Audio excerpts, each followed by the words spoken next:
السلام عليكم ورحمة الله وبركاته. الدرس رقم 20 من شرح برنامج مايكروسوفت اكسل المستوى الأول.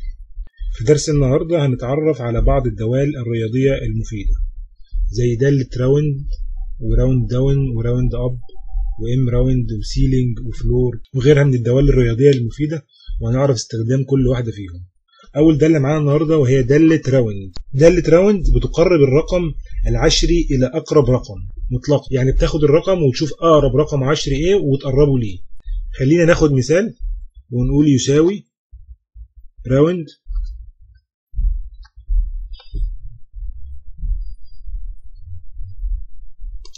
لاحظ معايا هنا في الهنت بتاعها بتاخد 2 argument النمبر والنمبر ديجنز. النمبر ده الرقم اللي انت عاوز تقربه. هنحدد على الخلية E3، بعد كده نعمل كوما. بيقول لي انت عايز تقرب لكام رقم عشري. في حالتنا عايزين نقرب مثلا لأقرب رقم عشري، ونقفل القوس ونقول له انتر ونعمل تعميم للصيغة. لاحظ معايا هنا الرقم ده اتقرب ل 34.7، كذلك ده كذلك ده وهكذا. يبقى دالة راوند بتقرب الرقم لأقرب رقم عشري انت محدده. لو احنا قلنا رقمين عشريين، جينا هنا وخلينا دي كده 2 وعملنا انتر، شوف معايا الفرق عامل ازاي. دي اتقربت ل 68 ودي اتقربت ل 67. الدالة الثانية وهي دالة راوند داون. دالة راوند داون بتعمل ايه؟ بتاخد الرقم اللي انت دخلته لها وتعمل تقريب لأقرب رقم عشري انت محدده، ولكن لأسفل مش لأعلى. هنعرف الفرق بينها وبين راوند اب دلوقتي. هنقول هنا يساوي راوند داون ونحدد الخلية ونعمل كوما ونقول 2 لان احنا عايزين نقرب لأقرب رقمين عشريين لأسفل، ونقفل القوس ونضغط انتر. لاحظ الفرق هنا بين الخلية دي والخلية دي. دي اتقربت لتحت لأقل رقم عشري هو 67، وده اتقربت طبيعي. الطبيعي بيقرب لأقرب رقم عشري. على عكسها دالة راوند اب بيساوي راوند اب بتقرب لأقرب رقم عشري انت محدده ولكن لأعلى. خلينا نحدد الخلية دي كده ونعمل كوما ونقول رقمين عشريين برضو ونقفل القوس ونضغط انتر. اعمل تعميم للصيغة، شوف الفرق عامل ازاي. دي اتقربت ل 67 ودي اتقربت ل 68، لان دي راوند داون ودي راوند اب. ده كده الفرق بين الراوند وراوند داون وراوند اب. خلينا بقى نشوف استخدام عملي للدوال دي. لو انت راجل مثلا عندك مبيعات والمبيعات دي ليها تواريخ ومحتاج تعرف تاريخ كل بيعة حصل في اهني ربع سنوي او في اهني كوارتر. هنا مثلا عندنا التاريخ دوت وده، محتاجين نعرف التاريخ ده بينتمي لأنهي كوارتر من السنة. كوارتر الأول الثاني الثالث الرابع. عندنا السنة 4 كوارتر أو 4 أجزاء، الربع الأول والربع الثاني لحد الربع الرابع، بنسميه كوارتر 1 وكوارتر 2 وهكذا. نعمل القصة دي ازاي بقى؟ هنستخدم هنا دالة راوند اب، ولكن طبعا مش هنستخدمها لوحدها، هنستخدم معاها دالة تانية مفيدة. الأول أنا محتاجك تفكر بطريقة منطقية. هو يعني ايه كوارتر؟ السنة فيها 12 شهر بتتقسم على 4 كوارتر، كل كوارتر 3 شهور. فانت لو طلعت رقم الشهر من 1 ل 12 وقسمته على 3 وبعد كده عملت راوند اب للرقم اللي هيطلع لك دوت، كده انت جبت الكوارتر. ده كده كلام نظري، خلينا نجربه عملي كده ونشوف. اول حاجة هنستخدم دالة المانس عشان خاطر نطلع رقم الشهر. هنقول مانس ونحط التاريخ ونقفل القوس كده. ده شهر 5، نعمل تعميم للصيغة شهر 2 شهر 9 شهر 11. يبقى دي أول خطوة، جبت رقم الشهر. تاني خطوة هتقسم رقم الشهر ده على 3. يبقى هتخش على الخلية وتعدل عليها، تقسم الناتج ده على 3 وتعمل انتر. طبعا هنا التنسيق ده متنسق كأنه تاريخ، احنا طبعا محتاجين التنسيق ده يكون عام، فبتحدد النطاق وتخلي هنا كده عام. كده طلع عندك رقم الشهر مقسوم على 3. هتعمل له راوند اب لأقرب رقم صحيح هيديك رقم الكوارتر. خلينا هنعمل القصة دي ازاي؟ هنيجي يعني في الدالة ونيجي قبل كلمة مانث وندخل دالة راوند اب اهي، ونروح نقفل القوس بتاع دالة راوند في الاخر خالص ونضغط انتر. طبعا هو هنا محتاج يقول لي انت محتاج تقربها لكام ديجيتس. احنا قلنا ان دالة راوند بتاخد 2 ارجيومنت، فهنعمل كوما ونقول له 0 ونضغط انتر.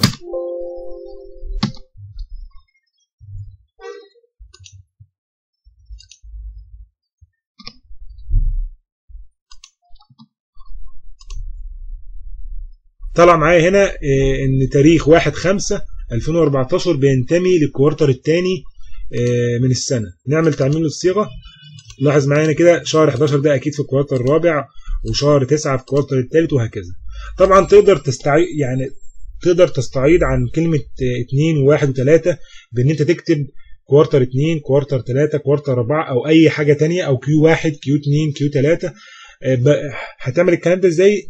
لو انت متابع معايا الدروس من الاول هتعرف تستخدم دالة اف في حالة ان الرقم لو رجع لك 2 تخليه يرجع لك كوارتر 2، وهكذا. طبعا القصة دي سهلة وانا هسيبها لك تمرين، لو ما عرفتش ازاي تعملها اسألني في الكومنتات وانا هكتبها لك. يبقى كده عرفنا دالة راوند اب وراوند داون، وشفنا استخدام عملي ليهم. الاستخدام العملي ليهم عن طريق ان احنا بنعمل ميرج بين دالة راوند اب ودالة مانث عشان خاطر نطلع الكوارتر بتاع كل شهر او كل تاريخ بينتمي لآن كوارتر في السنة. في برضو عندنا من الدوال الرياضية المفيدة واللي بنسميها دوال التقريب، وهم 3 دوال: دالة ام راوند ودالة سيلينج ودالة فلور. هنعرف الفرق بينهم دلوقتي. اول دالة وهي دالة الام راوند بتقرب الرقم الى اقرب رقم مضاعف من مضاعفات رقم اخر محدد. يعني ايه الكلام دوت؟ يعني انا محتاج اقرب الرقم اللي في الخلية F3 لاقرب رقم مضاعف، يعني يقبل القسمة على رقم معين. احنا هنا مثلا عايزين نقرب الرقم ده لاقرب رقم يقبل القسمة على 5%. هنعمل الكلام ده ازاي؟ هنقول يساوي ونكتب ام راوند. دالة ام راوند ديت بتقول لي حتى هنا في الهنت بتاعها بيقول لك ارجاع رقم مقرب الى المضاعف المطلوب. هنفتح القوس، بتاخد 2 ارجيومنت او معاملين. المعامل الاول وهو النمبر موجود في الاف 3 بحدده، بعد كده بكتب كوما واقول انا محتاج اقرب الرقم ده لاقرب رقم يقبل القسمة على 5%، واكتب 5% كده، واقفل القوس واضغط انتر. الرقم ده هو اقرب رقم يقبل القسمة على 5%، وهو ايه مقارنة بالرقم ده. اعمل تعميم للصيغة وشوف الفرق بين الام راوند والسيلينج. واحنا قلنا الام راوند بتعمل تقريب للرقم الى اقرب مضاعف من مضاعفات رقم محدد، اللي احنا في حالتنا هنا 5%. دالة السيلينج بقى بتعمل ايه؟ بترجع الرقم مقرب للاعلى، مقرب الى اقرب مضاعف من مضاعفات رقم معين. نفس الصيغة بالظبط او نفس الطريقة بالظبط، ولكن بتقربه لفوق زي ما شفنا راوند داون بينها وبين راوندد. كذلك السيلينج بالنسبة للام راوند هنقول يساوي سيلينج النمبر هنا هو الخلية دي، ونعمل كوما ونقول 5% ونقفل القوس ونضغط انتر. لاحظ معايا الفرق بين ده وبين ده. هنا قربت نفس الرقم ولكن لأعلى، في حالة 25% 3/10، كذلك 55% بقت 6/10، وهكذا. الفلور بقى عكس السيلينج، بترجع لي الرقم مقرب للأدنى لأقرب مضاعف من مضاعفات رقم محدد. هنقول يساوي فلور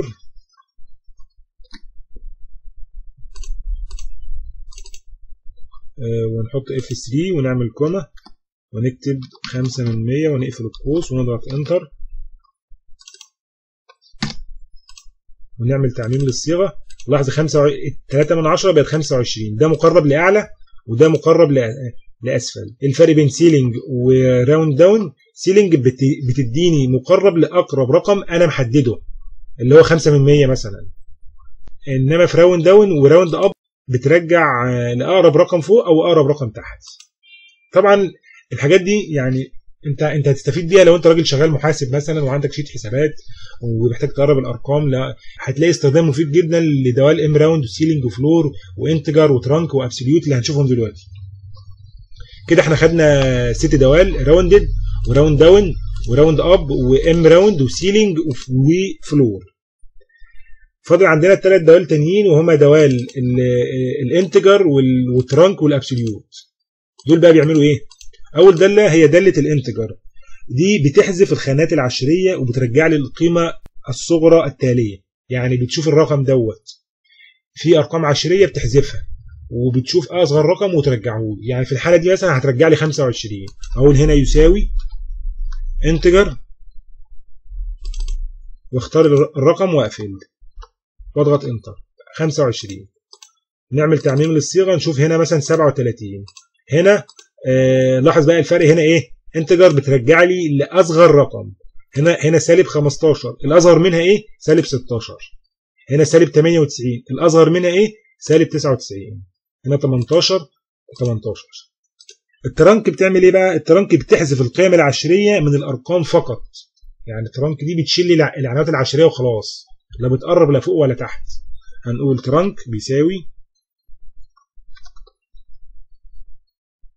ترانك، حتى يعني كل خليه او يعني عفوا كل داله هتلاقي قدامها هنت بيقول هي بتعمل ايه. يعني داله ترانك اهي اقتطاع رقم الى عدد صحيح بإزالة الجزء العشري منه فقط او الكسري. بضغط عليها دبل كليك وبقوم عامل هنا ايه؟ مختار دي وقافل القوس وعامل انتر، رجعت لي 25. وهكذا بالنسبه لبقيه الايه؟ الارقام. داله الابسوليوت بقى بتاخد الارقام الموجبه او السالبه وترجع لي الابسوليوت نمبر بتاعها او القيمه المطلقه. يعني لو الرقم موجب بترجع القيمه المطلقه بتاعته وهو نفس الرقم بالموجب، ولو القيمه سالبه بتشيل السالب وترجع القيمه المطلقه وهي القيمه الموجبه لهذا الرقم السالب. يعني هنقول يساوي ابسوليوت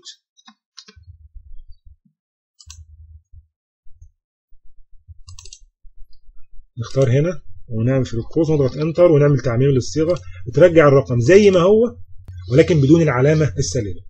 وبكده تكون اتعلمنا مجموعه من الدوال الرياضيه المهمه اللي هتفيدك وانت شغال في الاكسل. ما تنساش زي ما باكد عليك كل مره لازم تجرب بايدك، والامثله اللي انا بجربها قدامك تروح في البيت وتطبقها او تفتح اللاب بتاعك او جهاز الكمبيوتر وتطبقها وتستخدم التطبيق العملي بتاعها، لان الحاجات دي هنحتاجها بعدين في المستويات المتقدمه. هرجع اقول لك استخدم لي داله راوند اب عشان خاطر تطلع لي رقم الكوارتر من تاريخ البيعه لو انت راجل شغال مبيعات. لو انت راجل محاسب وبتعمل شيت حسابات ويعني شيت اليوميه الامريكيه والقصه دي كلها، كل الحاجات دي هنتعلمها بعدين. فالحاجات اللي احنا بنشرحه في المستوى الاول ده تاسيس لما بعد. فارجوك لو انت عاوز تتعلم اكسل صح تابع الفيديوهات من الاول لحد الاخر بالترتيب وجرب بايدك، ولو عندك سؤال او استفسار اكتبه لي في الكومنتات وانا ان شاء الله ارد عليه. وزي ما باكد كل مره ما تنساش تعمل اشتراك في قناه اليوتيوب، ولو انت على تيك توك تعمل لي متابعه. والسلام عليكم ورحمه الله وبركاته.